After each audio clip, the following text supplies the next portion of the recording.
Robert Peston has made a grotesque attack on Jeremy Corbyn that surpasses even what the Daily Mail could muster. ITV's political editor joined the chorus of Corbyn critics on the 14th of August. He posted an image on Twitter of an early-day motion supported by the Labour leader in 1985. That motion criticized then-President Ronald Reagan's visit to a German cemetery which contained the remains of Nazi SS stormtroopers. Peston posted the image with the following message: "There was a time when Jeremy Corbyn was acutely aware that just being in certain cemeteries would cause grievous offense to Jews." Peston's point was clear. The Labour leader's 2014 visit to a Palestinian cemetery in Tunis, which the Daily Mail recently splashed on, was akin to visiting Nazi graves. That suggestion is offensive and, according to the British establishment's own purported standards, prejudicial. But it also highlights one of the main results of this anti-Corbyn media campaign. Islamophobic racism and discrimination is regularly in the UK news at the moment. The rise in anti-Semitism and Islamophobia are two reasons why that's the case. Another is, of course, the controversy surrounding Labour's proposed anti-Semitism code of conduct. Media outlets have amplified the voices of those who fully support all of the examples in the International Holocaust Remembrance Alliance's (IHRA) definition of anti-Semitism. A significant number of Jewish organizations, however, argue that some of the wording of this definition intentionally equates legitimate criticisms of Israel with anti-Semitism. One example of anti-Semitism the IHRA provides is drawing comparisons of contemporary Israeli policy to that of the Nazis. So, comparing Israeli policy to Nazi policy is anti-Semitic, according to the IHRA. But Peston clearly just made the same comparison in relation to Palestine, as the cemetery in question contains a memorial to the 74 victims of an Israeli terror attack, 62 of them Palestinian.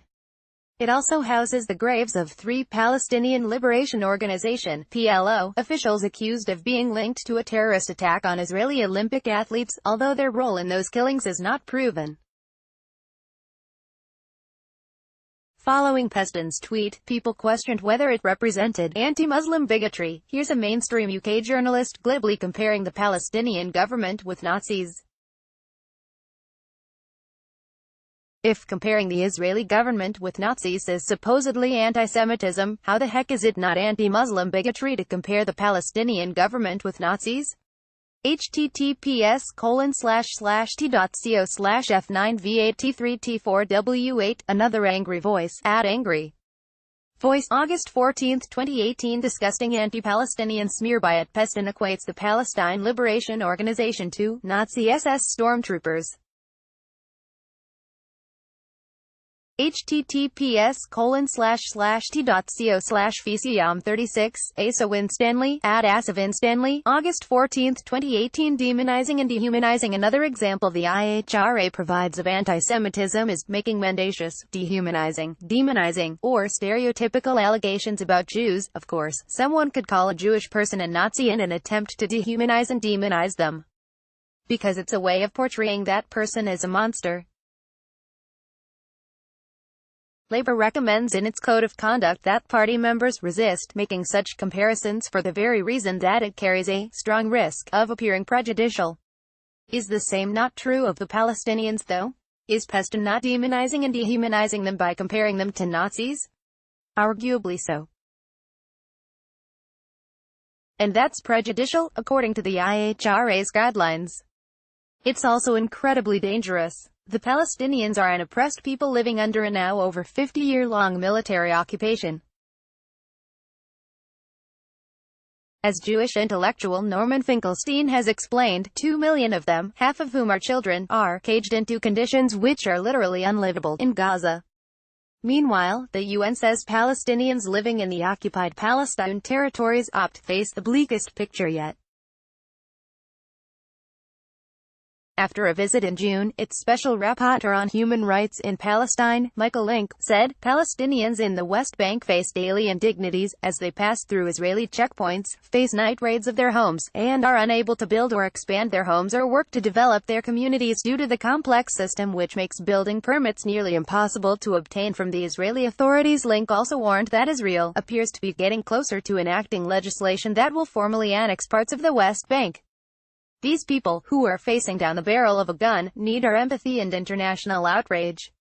Otherwise, Israel may feel emboldened to make their situation even bleaker. Yet it is these people whom Peston appears to be dehumanizing.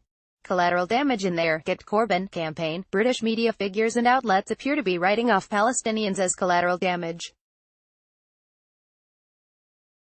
They're in danger of making it less likely that the global community will empathize with, or fight for, their struggle. Given the UK's appalling history of standing by Israel as it wipes the floor with the Palestinians' rights, that's not surprising. But it is disgusting. And it's one of the many reasons why millions of Britons stand with Corbyn. Because he is promising a different path, one where the UK stands up to bullies and prioritizes human rights, for everyone, instead.